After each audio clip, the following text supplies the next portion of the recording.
গ্রেপ্তার আতঙ্কে খোদ পুলিশ।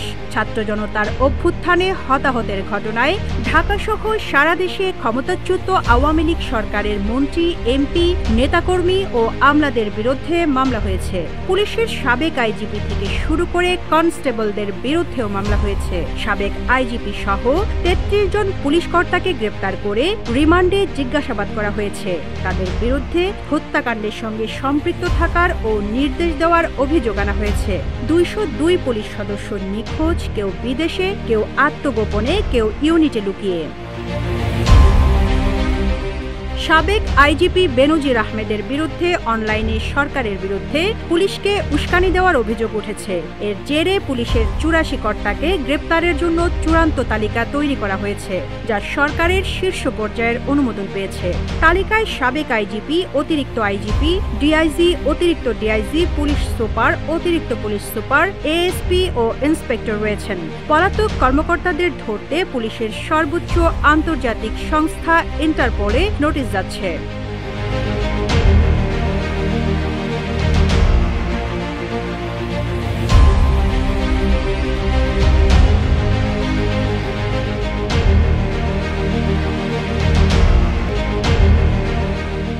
রাজনৈতিক পট পরিবর্তনের সঙ্গে পুলিশ বাহিনী তছনছ হয়ে গেছে এবং নতুনভাবে সাজানো হচ্ছে।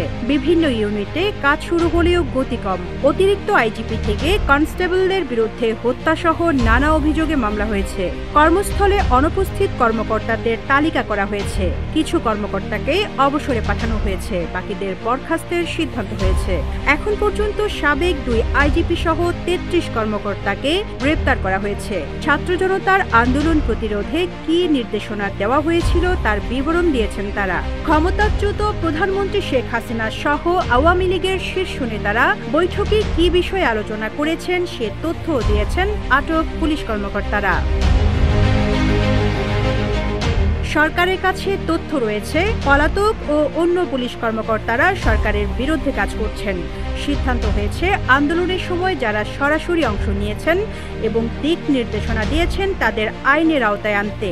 পুলিশ সদর দপ্তর চূড়ান্ত একটি তালিকা করেছে, যাতে ৮৪ জনের নাম এসেছে। তাদের মধ্যে কয়েকজন আছেন আত্মগোপনে, কেউ আছেন দেশের বাইরে, আবার কেউ দায়িত্ব পালন করছেন পুলিশের বিভিন্ন ইউনিটে। পুলিশ সদর দপ্তরে কর্মরত এক ডিআইজি বলেন, ছাত্র জনতার আন্দোলনে যেসব পুলিশ কর্মকর্তা ও অন্য সদস্যরা বল প্রয়োগ করেছেন তাদের একটি তালিকা করা হয়েছে। তালিকায় ৮৪ জনকে গ্রেপ্তার করার সিদ্ধান্ত চূড়ান্ত হয়েছে। পুলিশ সূত্র জানায়, কোটা সংস্কার নিয়ে ছাত্র জনতার আন্দোলন দমন করতে গুলিতে শিক্ষার্থী ও নিরীহ লোকজন, পুলিশ, আনসার সহ প্রায় ৮০০-র বেশি মানুষ প্রাণ হারিয়েছেন। এ নিয়ে দেশে বিদেশে সমালোচনার ঝড় বইছে। ৫ আগস্ট গণ অভ্যুত্থানে প্রধানমন্ত্রীর পদ থেকে শেখ হাসিনা পদত্যাগ করতে বাধ্য হন। তিনি ভারতে পালিয়ে যান। পুলিশের শীর্ষ কর্তারাও চলে যান আত্মগোপনে। পুলিশ সদর দপ্তর সহ সরকারের গোয়েন্দা সংস্থাগুলো তাদের বিষয়ে খোঁজ নেওয়া শুরু করেছে। তাদের চিহ্নিত করা হয়েছে। চূড়ান্ত তালিকায় সাবেক আইজিপি বেনজির আহমেদ, সাবেক ডিএমপি কমিশনার হাবিবুর রহমান, ডিএমপির গোয়েন্দা শাখার সাবেক প্রধান মোহাম্মদ হারুনুর রশিদ, যুগ্ম পুলিশ কমিশনার বিপ্লব কুমার সরকার, অ্যাডিশনাল ডিআইজি প্রলয় কুমার জোয়ারদার, ঢাকা রেঞ্জের সাবেক ডিআইজি সৈয়দ নুরুল ইসলাম, সাবেক সিআইডি প্রধান মোহাম্মদ আলী মিয়া, পিবিআইয়ের সাবেক প্রধান বনোজ কুমার মজুমদার, র্যাবের সাবেক ডিজি এম খুরশিদ হোসেন, র্যাবের সাবেক ডিজি ব্যারিস্টার হারুনুর